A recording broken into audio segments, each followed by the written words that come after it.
Halo guys, kembali lagi bersama aku di channel Nox TV. Seorang pembunuh bayaran elit yang dikenal sebagai The Jackal, ia mengambil salah satu tugas pembunuhan penting yang mengundang perhatian MI6. Ia dikenal ahli dalam menyamar dan menggunakan teknologi canggih untuk mengeksekusi target dengan presisi. Dengan pengalaman militernya, ia mampu memberikan strategi dan kecerdikan dalam menggunakan senjata. Lantas bagaimanakah kelanjutan alur ceritanya? Still in Nox TV.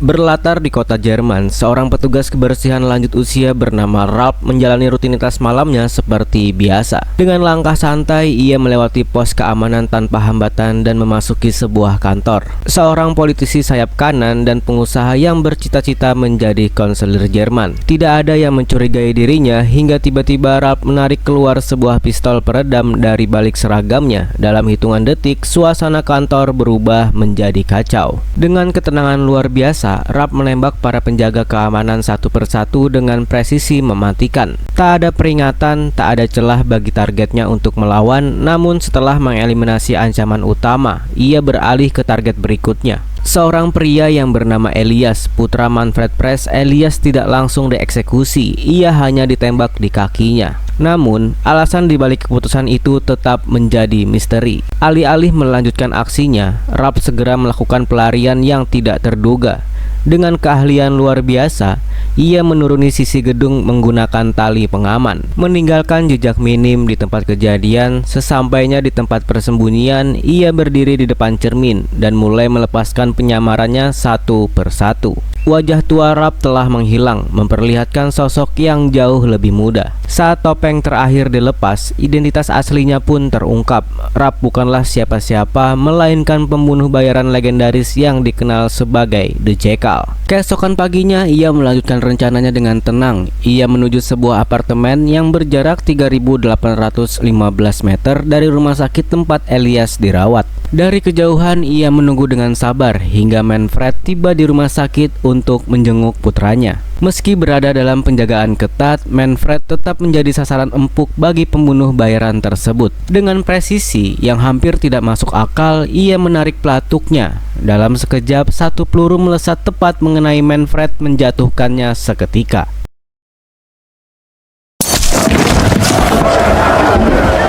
Itu adalah tembakan yang mencatatkan rekor, satu bidikan sempurna dari jarak yang hampir mustahil. Kepanikan pun menyebar di rumah sakit, sementara pasukan keamanan bergegas mencari sumber tembakan.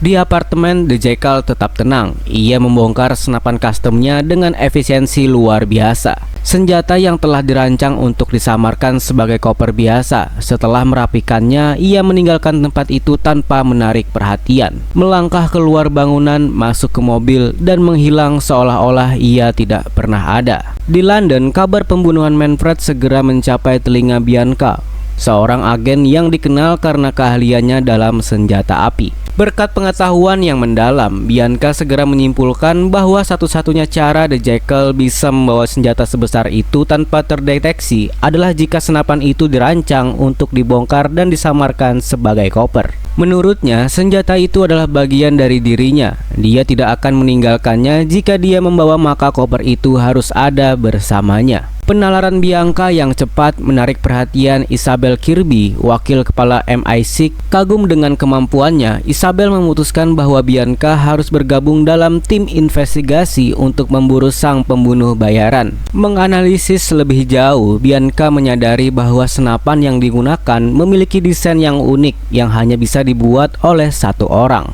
Norman Stokes, seorang perakit senjata legendaris asal Irlandia. Norman telah lama menjadi buronan, membuat pencariannya menjadi tugas yang hampir mustahil. Namun Bianca tidak menyerah. Ia memutuskan untuk menemui Alison Stokes, istri dari Larry Stokes, saudara Norman. Ketika Bianca mengkonfrontasi Alison, ia mendapat respon yang tidak diharapkan. Alison menolak memberikan informasi apapun tentang keberadaan Norman. Tekad Bianca untuk mendapatkan jawaban mendorongnya mengambil langkah drastis. Ia lalu menahan putri Alison. Emma sebagai jaminan, namun takdir berkata lain. Emma yang ternyata memiliki kondisi jantung yang tidak diketahui sebelumnya mengalami serangan jantung mendadak saat berada di dalam tahanan. Di tengah kepanikan, Bianca berusaha menyelamatkan Emma dengan penuh urgensi. Ia ikut dalam ambulan menuju rumah sakit dan mencoba melakukan CPR. Namun upaya itu sia-sia. Emma meninggal di tangannya. Tragedi ini segera berubah menjadi krisis pribadi dan profesional bagi Bianca, mencoreng reputasinya sebagai agen MI6. Sementara itu, jauh dari kehebohan di London, The Jekyll menjalani kehidupannya yang lain di Spanyol. Ia tinggal di sebuah rumah mewah bersama istrinya yang bernama Nuria dan anak mereka yang masih bayi yang bernama Carlito. Bagi Nuria, suaminya hanyalah seorang pria biasa bernama Charles yang sering berpergian untuk urusan bisnis. Ia tidak pernah mencurigai identitas asli pria yang tidur di sisinya setiap malam. Namun di balik ketenangan palsu itu, The Jekyll tetaplah seorang pembunuh bayaran. Begitu ia mendapat waktu sendirian, ia masuk ke jaringan komunikasi dan menghubungi klien yang telah mempekerjakannya untuk membunuh seseorang,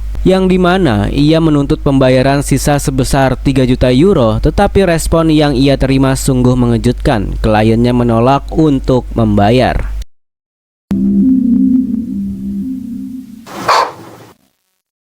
Di kota London, Bianca berhadapan dengan situasi pelik. Informannya Sparrow yang bernama asli Ellison marah besar setelah putrinya Emma ditangkap. Namun Bianca memilih untuk merahasiakan kebenaran yang lebih kelam. Emma telah meninggal di tahanan akibat gagal jantung yang tidak terdiagnosis. MI6 bergerak cepat untuk menutupi kematian ini, mendatangkan seorang agen khusus bernama Carver. Meski demikian, tekanan terhadap Bianca semakin besar karena ia belum mengungkapkan kebenaran kepada Ellison. Kepala tim operasi, Isabel, mencoba meyakinkan Bianca bahwa ini adalah bagian dari strategi yang lebih besar. Dengan dorongan itu, Bianca tetap memainkan permainannya, berpura-pura bahwa Emma masih bisa diselamatkan. Sebagai imbalannya, ia menuntut Ellison untuk memberikan nomor kontak Norman Stock, sosok yang dapat menghubungkannya dengan jaringan bawah tanah yang lebih luas. Sementara itu di Spanyol, The Jekyll menjalani kehidupan gandanya di mana di rumahnya ia membaca tentang UDC atau proyek yang bernama River. Sebuah inovasi keuangan yang diklaim akan membawa transparansi tetapi juga diyakini bisa menciptakan kekacauan besar bagi sebagian orang. Namun The Jekyll masih memiliki masalah lain. Klien yang mempekerjakannya untuk membunuh Manfred belum membayar sisa pembayaran sebesar 3 juta euro. Dengan penuh amarah, ia mulai melacak klien tersebut. Meski masih diselimuti kekecewaan, ia tetap menghadiri perayaan ulang tahun anaknya, menghadiahkan Carlito sebuah pesawat mainan. Namun momen kebahagiaan itu terganggu oleh pesan dari bank yang melacak pembayaran kliennya dari Munich. Tanpa ragu, ia segera mengakhiri perayaan dan meminta istrinya mengantar ke bandara. Di New York, sebuah kelompok rahasia tengah mendiskusikan pembunuhan terhadap UDC. Mereka mempertimbangkan apakah dapat memenuhi permintaan finansial dari The Jekyll. Di saat yang sama, UDC tampil di sebuah acara bincang-bincang, menyuarakan transparansi finansial total termasuk asetnya sendiri. Kembali ke Inggris, Bianca dan tim MI6 menelusuri rekaman keamanan dari pembunuhan Manfred. Mereka menemukan Jekyll yang saat itu menyamar sebagai seorang pria bernama Ralph. Dari pengamatannya, mereka mengetahui beberapa ciri khas Jekyll. Ia menembak dengan tangan kanan dan lebih memilih menggunakan pistol 9 mm. Sebuah model standar yang pernah digunakan oleh Angkatan Bersenjata Inggris hingga tahun 2013. Mereka juga memperhatikan ranselnya yang berasal dari perusahaan kecil asal Inggris, memberi petunjuk bahwa ia mungkin berasal dari sana. Namun tekanan semakin besar pada Bianca karena atasannya menolak memberikannya lebih banyak waktu untuk menyelidiki lebih dalam. Sementara itu The Jekyll tiba di Munich untuk menyelidiki pembayaran yang tertunda dengan menyamar ia bertemu dengan Zena Johnson, perwakilan klien barunya. Dalam pertemuan tersebut, ia mendapatkan pembayaran awal sebesar 20 juta dolar untuk membunuh UDC. Sisa 80 juta dolar akan diberikan setelah tugasnya selesai. UDC akan meluncurkan proyek River pada tanggal 28 bulan ini. Batas waktu yang tidak bisa dinegosiasikan, The Jekyll setuju untuk mengambil pekerjaan itu, tetapi hanya setelah ia menerima pembayaran awalnya. In future communications, We'll use the code name Rodan for the target. Very good. And we'll need a code name for you, too. Why not the Jackal? Namun ia masih memiliki urusan yang belum selesai. Setelah mendapatkan informasi dari bank, ia menemukan bahwa pembayaran awal untuk pembunuhan Manfred berasal dari akun perusahaan bernama Helen. Melalui penelusuran lebih lanjut, ia mengetahui bahwa akun tersebut terhubung dengan Elias, putra dari Manfred. Fakta ini mengungkapkan sebuah kebenaran mengejutkan. Eliaslah yang memerintahkan pembunuhan ayahnya sendiri. Namun karena Jekyll melukai Elias dalam prosesnya, Elias kini menolak membayar sisa uang yang dijanjikan. Di Belfast, Ellison mempertimbangkan permintaan Bianca dan berdiskusi dengan suaminya Larry. Ia ingin terbang ke London dan memutuskan untuk meminta uang kepada Norman Stock. Dalam keputusasaan, Ellison secara diam-diam mengambil foto nomor telepon Norman dari ponsel Larry dan mengirimkannya ke Bianca. Tak lama setelah menerima nomor itu, Bianca menelusuri lokasinya dan menemukan bahwa Norman berada di Belarus. Tanpa membuang waktu, ia dan timnya bergerak ke sana untuk menangkapnya. Namun saat mereka menyerbu rumah persembunyian Norman, mereka justru disambut oleh hujan peluru. Dalam baku tembak yang brutal, dua agen MI6 terbunuh. Norman berhasil melarikan diri dengan mobilnya, meninggalkan Bianca dan timnya dengan tangan kosong. Namun di tengah kekacauan itu, Bianca melihat sesuatu yang menarik perhatiannya, sebuah koper yang ditinggalkan di dalam rumah. Meski operasi ini berakhir dengan kegagalan, ia tahu bahwa koper tersebut dapat menjadi kunci untuk melacak pembunuh bayaran yang selama ini mereka buru. Di Jerman, The Jackal menerima konfirmasi dari kliennya di New York. Mereka siap untuk membayar total $100 juta untuk misi kali ini. Dengan kesepakatan yang telah dibuat, ia mulai menyusun rencananya untuk membunuh Ulysses sebelum batas waktu yang telah ditentukan. Larry dan Ellison akhirnya mengetahui bahwa putri mereka Emma telah meninggal dunia. Dihantui kesedihan, mereka meninggalkan Belfast menuju Inggris untuk membawa pulang jasad putri mereka. Namun penderitaan mereka belum usai. Saat Ellison berusaha mengatasi kenyataan pahit ini, Larry justru larut dalam keputusasaan. Saat ia sendirian, sebuah panggilan dari Norman mengubah segalanya. Sementara itu, Bianca baru saja kembali dari Belarus dengan sebuah temuan mengejutkan.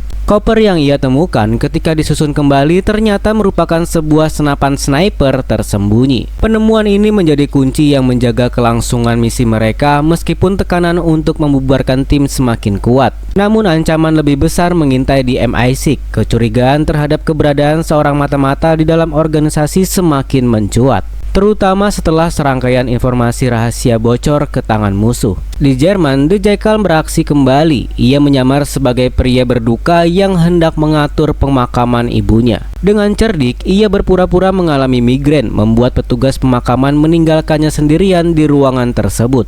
Kesempatan ini ia manfaatkan untuk meretas komputer kantor dan menginstal perangkat lunak akses jarak jauh. Dari sinilah ia mendapatkan informasi mengenai penerimaan warisan Vest dan detail pemakamannya. Sementara itu, Elias masih dalam masa rehabilitasi setelah serangan The Jackal sebelumnya. Cedera parahnya membuatnya kesulitan berjalan, namun bahaya yang lebih besar sudah menunggunya. Dalam perjalanan ke pemakaman ayahnya, ia tidak menyadari bahwa pengemudi mobilnya bukanlah orang yang seharusnya. The Jackal telah membunuh sopir asli dan mengambil alih posisinya. Saat mereka melaju di jalan Munich, Elias mulai menyadari sesuatu yang tidak beres. Dalam ketakutannya, ia mengakui bahwa ia memang mempekerjakan The Jackal untuk membunuh ayahnya Manfred. Namun, ia marah karena dirinya juga menjadi target serangan dan memutuskan untuk menahan pembayaran. Elias yang panik mencoba bernegosiasi menawarkan uang dalam jumlah besar. Namun bagi The Jackal, ini bukanlah sekedar urusan uang.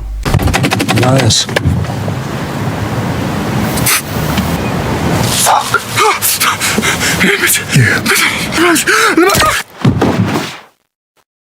Dengan dingin ia menembak Elias hingga tewas dan meninggalkan bom di dalam mobil dan menghilangkan jejaknya. Di tempat lain, Nuria mulai menyadari bahwa ada sesuatu yang disembunyikan oleh suaminya. Kecurigaannya muncul setelah ia melihat sang suami di dalam taksi, padahal ia seharusnya menuju ke bandara. Saat ditekan melalui panggilan video, ia terpaksa mencari alasan untuk menghindari pertanyaan-pertanyaan tajam istrinya. Nuria yang tidak puas mulai menggeledah kantor suaminya, dan di dalam lemari ia menemukan sebuah berangkas rahasia. Bersama ibunya dan saudaranya, mereka berusaha membukanya. Ketika kode yang mereka coba gagal, mereka beralih mencari dokumen pembelian untuk menghubungi produsen. Namun yang mereka temukan lebih mengejutkan, sebuah pintu tersembunyi di balik cermin. Saat Nuria dan keluarganya berhasil mendobrak pintu tersebut, rahasia besar suaminya mulai terbuka lebar. Uang tunai dalam jumlah besar, paspor palsu, serta berbagai perlengkapan penyamaran terungkap di hadapan mereka. The Jackal yang menyaksikan semua ini melalui rekaman keamanan menyadari bahwa kehidupan gandanya kini telah terekspos. Namun ia tak punya waktu untuk bereaksi.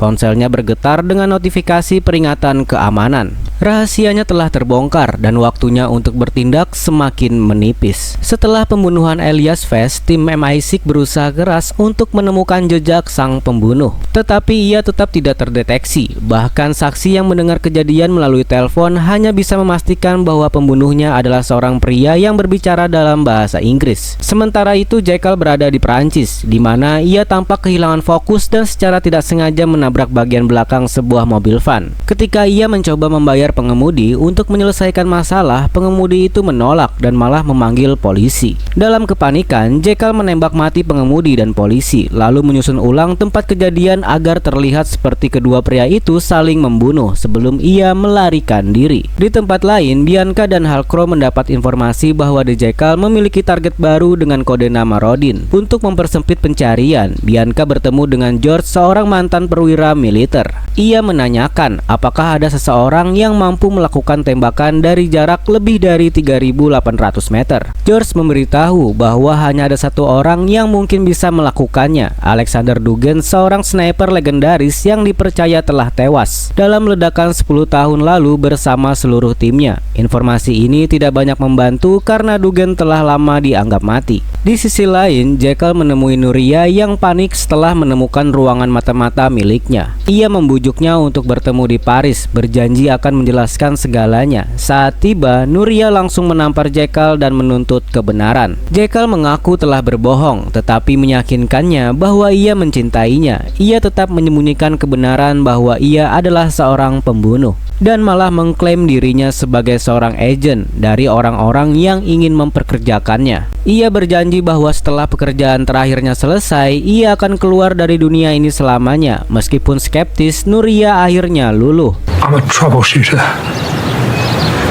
Do you kill people? No. No, I don't kill people. No, it's industrial espionage. And sometimes, very rarely, it's illegal. Illegal. Sometimes I use false identities. Sometimes I buy people off.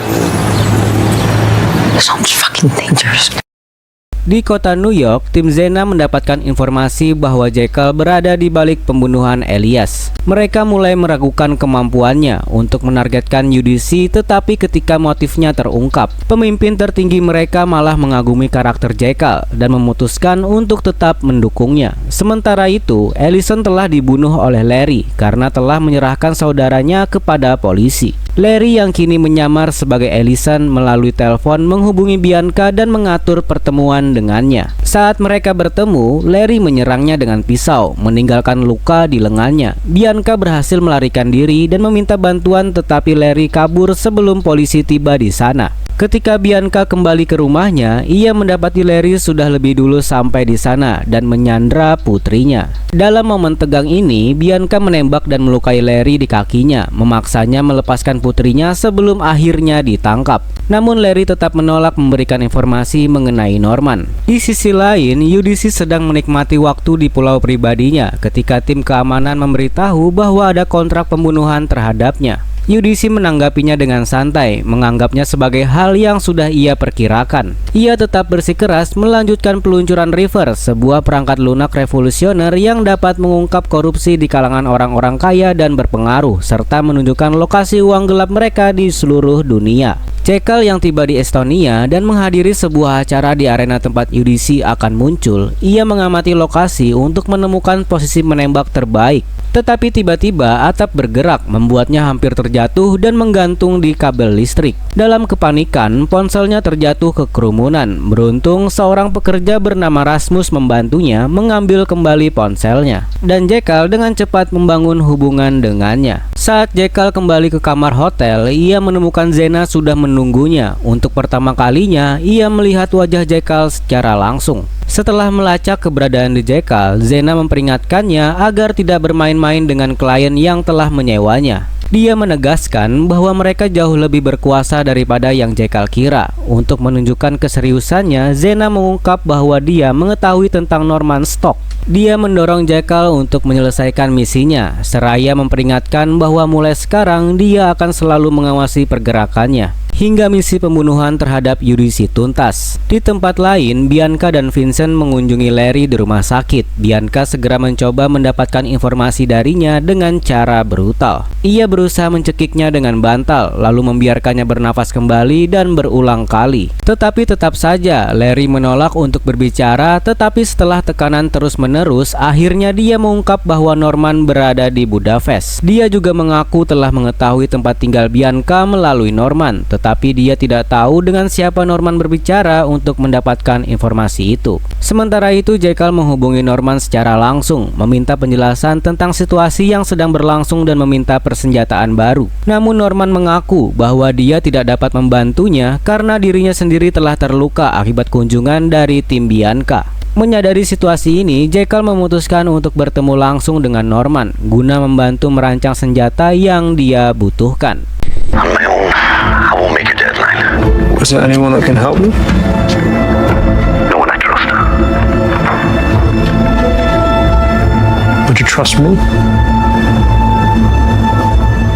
Di MI6, Demian memberikan informasi kepada Bianca tentang seorang pria bernama Alexander Dugan yang diduga tewas dalam ledakan bom pada tahun 2013.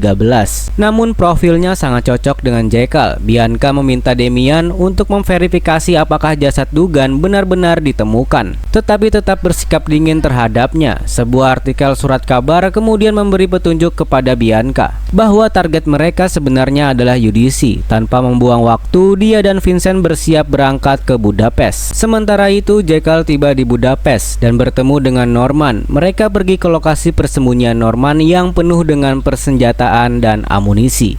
Bersama-sama mereka merancang sebuah alat penyangga kaki khusus yang bisa melewati pemeriksaan keamanan dan dapat diubah menjadi sniper. Saat malam tiba, keduanya berbicara tentang insiden yang terjadi di Belarus. Norman mengungkapkan bahwa dia ditembak oleh seorang wanita berkulit hitam yang berasal dari Inggris yang segera disadari Jekyll sebagai agen MI6. Dan Norman mengaku mendapatkan peringatan dari nomor anonim sebelum kejadian itu. Lalu keesokan harinya, Norman memperingatkan bahwa senjata ini hanya bisa menembak 8 peluru sebelum berhenti berfungsi sampai akhirnya Jekyll menguji senapan baru itu.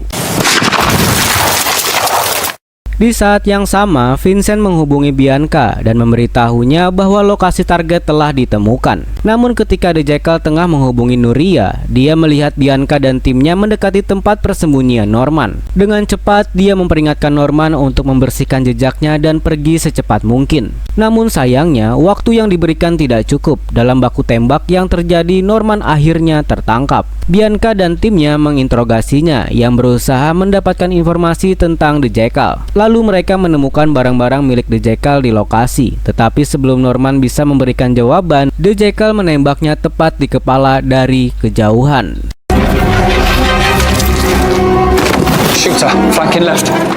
Dengan Norman tewas, informasi tentang Jakal tetap tersembunyi. Menyadari bahwa Jakal masih berada di sekitar, Bianca dan timnya segera memburunya. Jakal berhasil melarikan diri dengan menunggangi kuda, namun Bianca tetap mengejarnya. Dalam aksi kejar-kejaran di tengah hutan, Jakal berhasil menjatuhkan beberapa anggota tim MI6. Namun Bianca terus berada di belakangnya. Dalam upaya terakhir untuk menghindari penangkapan, Jakal melompat ke dalam sebuah perairan terbuka. Bianca yang menembaknya tetapi tidak yakin apakah tembakannya berhasil mengenai target.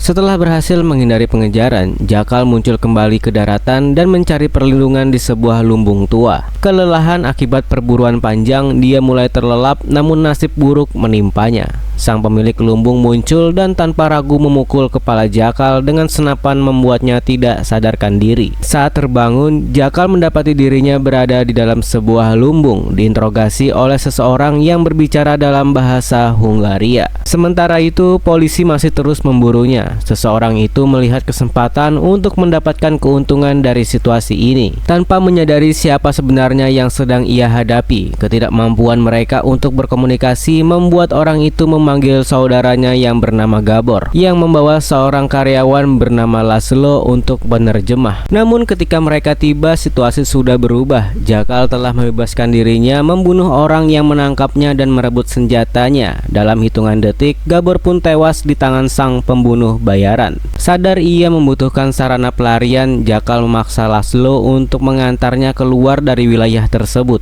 Dalam perjalanan menuju Budapest, Jakal menghubungi Nuria yang bersikeras ingin menemuinya. Awalnya, Jakal menolak, tetapi kemudian ia meminta bantuan Nuria untuk sesuatu yang berkaitan dengan ruang rahasianya. Setelah tiba di Budapest, Jakal akhirnya menunjukkan sisi kemanusiaan yang jarang terlihat. Dia mulai merasa simpati terhadap Laszlo yang ketakutan dan alih-alih membunuhnya seperti yang biasa dia lakukan terhadap orang-orang yang mengetahui identitasnya. Dia membiarkannya pergi, namun dia memperingatkan Laszlo untuk tidak pernah membocorkan informasi apapun tentang dirinya atau konsekuensi yang akan fatal. If anything happens to me, my colleagues will come to your house and they will kill your wife and your child in front of you. So when the police ask about me, you are going to tell them that you never saw my face. Can I trust you?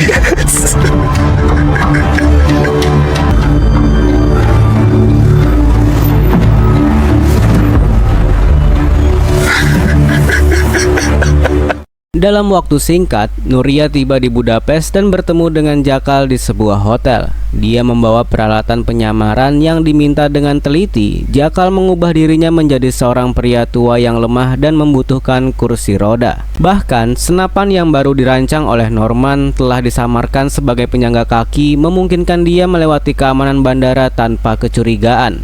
Tanpa menyadari bahaya yang mengintainya, dia naik pesawat menuju Tallinn, Estonia, tempat di mana UDC akan meluncurkan proyek River. Namun dia tidak sendirian. Bianca dan Vincent ternyata berada di penerbangan yang sama. Setibanya di Tallinn, sebuah insiden tidak terduga terjadi. Polisi mendatangi apartemennya untuk menyelidiki kasus pencurian di unit atasnya. Jakal bekerja sama dengan mereka, tetapi salah satu petugas nampak mencurigainya dan mencatat nomor teleponnya sebelum mereka pergi. Tak lama setelah itu, Jakal tidak membuang waktu. Setiap langkahnya terencana dengan matang. Ia menghubungi Rasmus, seorang pria yang sebelumnya pernah membantunya.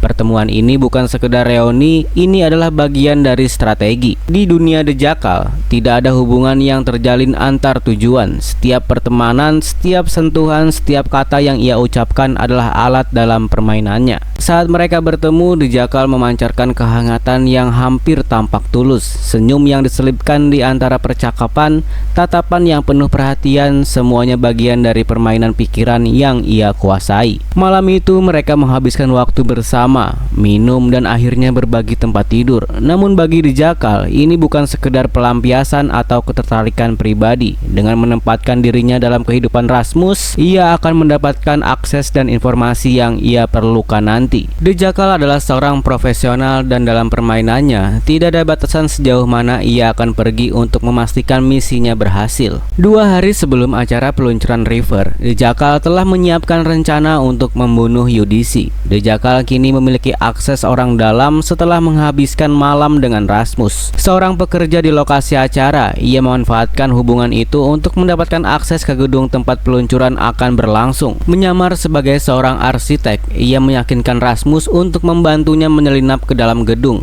guna melakukan pengintaian lebih lanjut. Sementara itu, UDC terus menghadapi tekanan dari tim keamanan yang mendesaknya untuk membatalkan peluncuran River. Menyadari bahwa nyawanya dalam bahaya, namun UDC tetap teguh pada keputusannya dan menolak untuk membatalkan acara. Di Cadiz, Spanyol, keluarga Nuria semakin curiga terhadap Charles dan bisnis misteriusnya. Mereka mengetahui adanya sejumlah besar uang yang tersembunyi di ruang rahasia. Dengan berbagai alasan, adik Nuria mengambil sebagian uang tersebut agar dia bisa berinvestasi dalam sebuah bar. Namun Alvaro memanfaatkan kesempatan itu lebih jauh dengan mengambil lebih banyak uang dari yang direncanakannya dan bahkan mencuri sebuah senjata tanpa menyadari bahwa The Jackal mengawasi semuanya melalui kamera pengawasnya. Di sisi lain, The Jackal kembali ke lokasi acara dan menyelinap ke tempat persembunyian yang telah ia siapkan, sebuah ruangan di langit-langit gedung di mana ia bersembunyi selama 2 hari menunggu waktu yang tepat untuk bertindak.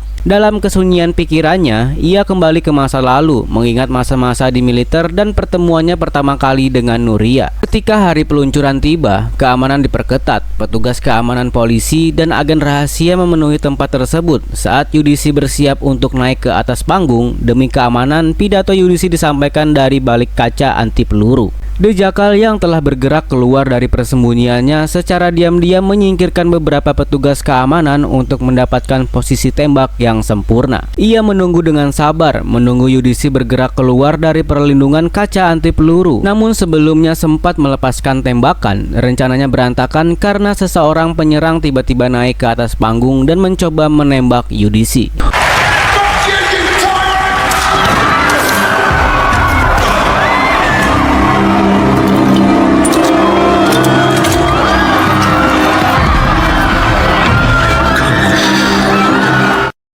Dalam kekacauan yang terjadi, Jackal kehilangan kesempatan emasnya. Tak ingin tertangkap, ia dengan cepat membaur ke dalam kerumunan yang panik dan meninggalkan lokasi tanpa terdeteksi. Namun, di luar gedung seseorang memperhatikannya. Rasmus yang menyaksikan kekacauan itu dari luar melihat sosok The Jackal yang mencoba melarikan diri. Menyadari bahwa identitasnya mungkin terbongkar, The Jackal tidak memiliki pilihan lain dalam sebuah keputusan cepat dan dingin. Ia membunuh Rasmus dengan mematahkan lehernya, meninggalkan tubuh pria itu di pinggir jalan sebelum menghilang ke dalam kegelapan. Setelah upaya pembunuhan yang gagal terhadap UDC, dunia masih diguncang oleh kejadian tersebut. Di New York, Winthrop, salah satu tokoh kunci di balik skema keuangan gelap, marah besar. Dia merasa bahwa kesempatan emas mereka telah hilang. Baginya, kegagalan membunuh UDC berarti proyek River masih dalam jalur peluncuran, dan itu adalah ancaman besar yang tidak bisa mereka abaikan. Proyek River bukan sekedar inovasi teknologi, tetapi sebuah sistem yang akan merevolusi dunia keuangan dengan transparansi total. Dengan peluncurannya, setiap transaksi keuangan akan tercatat dan dapat diakses, menghilangkan celah untuk pencucian uang, penghindaran pajak, dan operasi keuangan ilegal yang telah menjadi fondasi bagi kelompok seperti Winthrop. Sementara itu, penyelidikan terhadap pelaku kedua mengungkap bahwa ia adalah seorang penyusup dalam tim keamanan UDC. Sebuah manifesto yang ditinggalkannya menuduh UDC memiliki agenda tersembunyi di balik proyek River. Bukan sekedar niat baik seperti yang diklaimnya, kini UDC berlindung di kediamannya di Kroasia. Lebih khawatir terhadap pengkhianatan di dalam lingkarannya sendiri daripada ancaman dari The Jackal. Kemudian di London, MI6 terus menggali informasi lebih lanjut tentang identitas The Jackal. Bianca mulai mencurigai bahwa pria di balik identitas The Jackal sebenarnya adalah Alexander Duggan, mantan sniper militer Inggris yang kini telah tewas bertahun-tahun lalu. Dengan bantuan rekannya, Bianca memperoleh akses ke brankas militer Duggan yang sebelumnya sangat rahasia. Dalam kilas balik ke tahun 2013, Duggan adalah seorang penembak jitu yang sangat terampil di Afghanistan, terkenal dengan kesabarannya dalam menyelesaikan misi dengan sempurna. How long are we gonna have to wait? As long as it takes. The 6 hours we've been here, Duggan.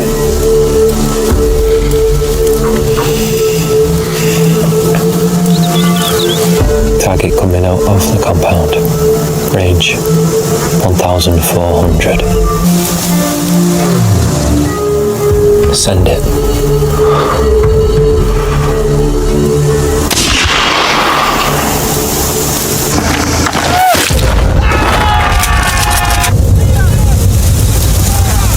Setelah berhasil membunuh target bernilai tinggi, ia dan rekannya Gary pergi ke Siprus untuk beristirahat. Di sana mereka didekati oleh seseorang yang menawarkan mereka sejumlah uang untuk membunuh seseorang demi klien kaya. Duggan dan Gary menerima tawaran itu menggunakan keterampilan mereka untuk menyelesaikan pekerjaan dengan efisien. Dalam misi militer berikutnya, unit Duggan diperintahkan untuk menangkap seorang komandan Taliban hidup-hidup. Namun mereka justru melakukan pembantaian brutal terhadap semua orang di sana, termasuk warga sipil yang tidak bersalah. Untuk menutupi kejahatan mereka mengarang cerita bahwa mereka diserang dan memanggil serangan udara.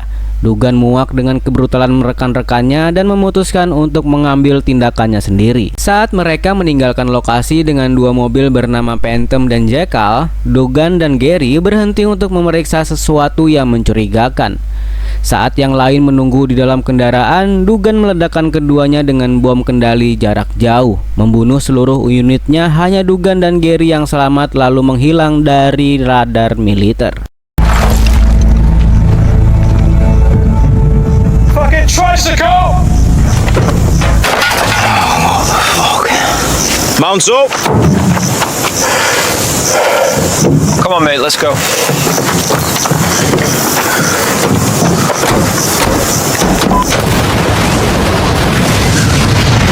What the fuck just happened? We need to go. Go where? They can't find us. Di masa kini, Bianca terus menggali lebih dalam dan berhasil memperoleh akses ke berkas Duggan meskipun dengan persyaratan ketat termasuk perjanjian kerahasiaan dokumen. Dokumen tersebut menyatakan bahwa unit Duggan terbunuh dalam ledakan akibat ranjau darat, tetapi Bianca tidak mempercayainya. Dia yakin bahwa Duggan telah memalsukan kematiannya dan kini beroperasi sebagai jakal. Sementara itu di Spanyol, Nuria dan saudaranya menyaksikan berita tentang upaya pembunuhan UDC. Alvaro yakin bahwa Jakal adalah Charles. Nuria meskipun ragu menghubungi Jakal untuk mencari jawaban tersebut. Responnya justru mengkonfirmasi ketakutannya. Jakal memerintahkan Nuria agar memastikan Alvaro tidak membicarakan kecurigaannya kepada siapapun. Ia berjanji untuk bertemu dengannya keesokan harinya, namun Nuria menuntut kejujuran penuh darinya. Sedangkan itu, Bianca mengunjungi Larry di penjara. Larry yang penuh kebencian membandingkan dirinya dengan Bianca, mengatakan bahwa mereka berdua adalah pembunuh yang berbohong demi alasan yang benar. Bianca mencoba menyatakan penyesalannya atas kematian Emma dan Ellison, tetapi Larry tidak mempercayainya. Dengan tatapan penuh kebencian, Larry mengeluarkan sebilah pisau kecil yang diseludupkan ke dalam ruangan dan dengan cepat menyayat lehernya sendiri di depan Bianca. Setelah kegagalan upaya pembunuhan sebelumnya, keamanan di sekitar UDC diperketat hingga level tertinggi. UDC memilih untuk berlindung di pulau pribadinya di Kroasia, namun Jakal tidak jauh di belakangnya. Dengan tenggat waktu yang semakin dekat, ia merasakan tekanan besar terutama dari Zena yang menginginkan kepastian bahwa misi ini akan berhasil. Setelahnya, Jakal kembali ke Spanyol. Di sana ia menghadapi konfrontasi yang tak terhindarkan dengan istrinya. Setelah lama menyembunyikan identitas aslinya, Jakal akhirnya mengakui kebenaran bahwa dirinya adalah seorang pembunuh bayaran. Nuria yang terpukul memaksanya untuk mengulang pengakuannya berulang kali dengan menghadapkan Jakal pada realitas kejam dari pekerjaannya. Namun Jakal berjanji bahwa ini akan menjadi misinya yang terakhir sebelum ia meninggalkan dunia bayangan ini selamanya. Listen to yourself and say it again. I kill people for money. Again? I kill people for money. Say it again. I kill people for money. You don't have it! I kill people for money! Is that what you want to hear? Is that enough? Is it enough? Di New York, Winthrop bertemu dengan Menteri Luar Negeri Inggris. Mereka berdua tahu bahwa jika River diluncurkan, transaksi keuangan gelap mereka akan terbuka, mengancam seluruh jaringan korupsi yang telah mereka bangun. Mereka berdua setuju bahwa satu-satunya cara untuk menghentikan proyek River adalah dengan memastikan UDC mati. Mereka menganggap upaya Jakal sebagai kesempatan terakhir untuk mencapai tujuan tersebut. Sementara itu, Alvaro datang dengan maksud mengajukan kesepakatan bisnis baru kepada Charles. Ia ingin uang lebih banyak dan mengungkapkan ia telah berjanji kepada seorang gangster bahwa Charles akan menghadiri sebuah pertemuan. Nuria tahu ini akan membawa masalah. Alvaro kemudian memperingatkan bahwa ia mengetahui rahasia Charles dan bisa membocorkannya kapan saja. Dalam kemarahan, Nuria menghadapi suaminya dan menuntut solusi. Sampai akhirnya The Jackal setuju untuk menghadiri pertemuan tersebut. Keesokan paginya dengan peralatan baru, Jackal menemui seorang nelayan dan meminjam perahunya. Ia mau memancing selama beberapa jam, namun alih-alih memancing, ia menggunakan posisinya di laut untuk menembak mati gangster, seorang yang harusnya ia temui bersama dengan Alvaro.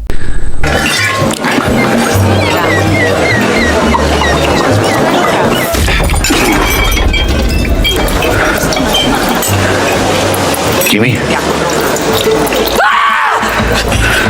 Peralatan baru terbukti berhasil. Jakal hanya perlu mengulangnya sekali lagi, menuntaskan misinya yang sebenarnya. Dan pada pagi harinya, dia kembali menyewa kapal dengan alasan mau mengamati burung. Namun sang pemilik kapal kali ini ingin ikut dengannya. Situasi ini membuat Jakal tidak mempunyai pilihan lain. Begitu berada jauh dari daratan, ia membunuh pemilik kapal, memastikan tidak ada saksi yang tersisa. Jakal lalu memasang senapannya dengan stabilizer khusus untuk memastikan akurasi tembakannya. Keamanan UDC melihat kapalnya, tetapi karena masih berada jauh di luar batas perlindungan, mereka lalu mengabaikannya. Setelah beberapa jam sebelum peluncuran River, UDC merasa ingin tetap di tempat tidurnya. Namun ia didorong keluar dan menjalankan rutinitas seperti biasanya. Diiringi oleh pengawal pribadinya, ia turun ke air. Jakal membidik dari kejauhan, tetapi pandangannya terhalang oleh kapal yang melintas. Ketegangan mulai meningkat. Drone keamanan mendeteksi aktivitas mencurigakan dan bergerak untuk menyelidiki. Jakal terpaksa menembak seseorang pria di jet ski yang mendekatinya, membuat posisinya terungkap. Tim UDC segera bereaksi, menariknya ke bawah air agar tidak terlihat oleh sniper. Namun saat mereka naik ke permukaan untuk mengambil nafas, The Jackal melepas tembakan peluru pertama mengenai seorang pengawal. UDC yang panik berusaha kembali ke perahu, tetapi saat kepalanya muncul di atas air, Jackal melepaskan tembakan terakhirnya.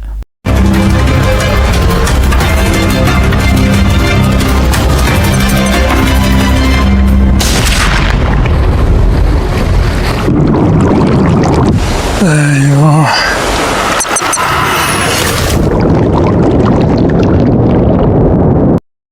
Misi telah selesai. Jakal segera meninggalkan tempat kejadian dengan kapalnya meninggalkan kekacauan di belakangnya. Dengan hilangnya UDC, masa depan proyek River dan banyaknya pihak yang terlibat kini berada dalam ketidakpastian. Setelah tewasnya UDC, dewan perusahaannya memilih untuk menunda peluncuran River. Hal ini menandai misi Jakal sebagai sukses besar. Namun di balik perayaan ini, pengkhianatan telah direncanakan. Kliennya yang dipimpin oleh Timothy Winthrop memutuskan untuk tidak membayar Jakal. Sebaliknya, mereka merencanakan mau membunuhnya bersama dengan Zena, menganggap keduanya sebagai ancaman yang dapat membongkar keterlibatan Winthrop dalam konspirasi ini. Sementara itu, MI6 secara resmi menutup kasus UDC, sebuah keputusan yang membuat Bianca frustasi. Namun pengungkapan mengejutkan terjadi. Isabel ternyata adalah mata-mata dalam MI6 yang sebelumnya telah membocorkan informasi kepada Norman Stock tentang operasi Bianca. Lebih buruk lagi, Menteri Luar Negeri juga terlibat dalam konspirasi ini. Ia menginstruksikan Isabel agar membiarkan Bianca mengejar Jakal hanya untuk menyingkirkannya setelah misi ini selesai, demi memastikan bahwa tidak ada jejak yang tersisa dari keterlibatan mereka. Di tempat lain, melalui komunikasi digital, Jakal menuntut pembayaran dari Zena. Zena kemudian menghubungi Leonora dan memberitahu bahwa Jakal telah menghubungi mereka. Leonora berjanji akan segera mengirimkan pembayaran beserta bonus tambahan untuk Zena.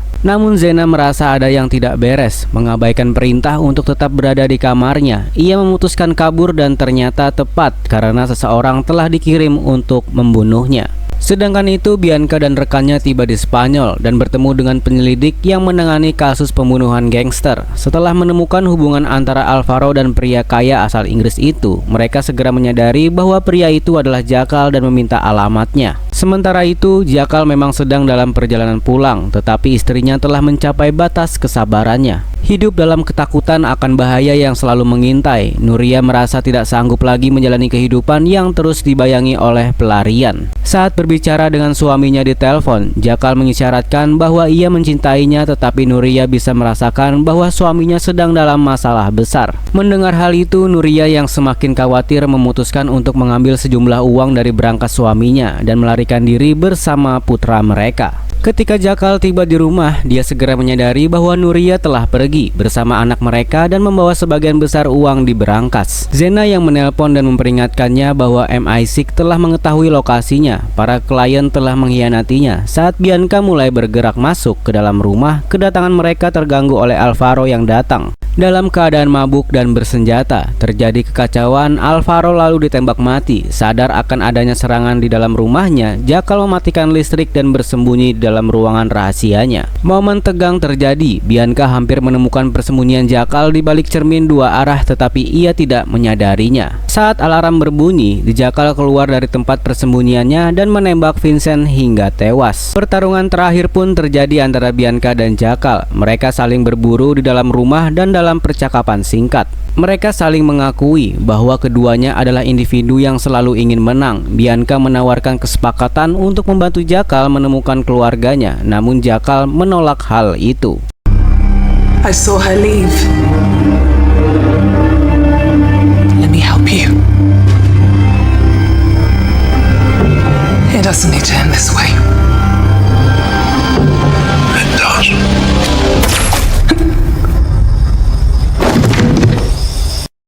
Setelahnya Jakal segera keluar, mau mencari Nuria, lalu hal tak disangka sebuah mobil melaju dengan kecepatan tinggi dan menabraknya. Namun takdir berkata lain, Jakal selamat dari kecelakaan tersebut sampai akhirnya dia menemui Zena yang menyadari Jakal tidak senang jika ada orang yang tidak menepati janjinya. Zena yang kini bertekad untuk membalas dendam, dia lalu memperlihatkan kepada Jakal siapa dalang di balik semua ini. Jakal setuju, namun sebelum itu ada satu hal yang lebih penting baginya, yaitu menemukan Nuria dan Carlito anaknya, dan film pun selesai.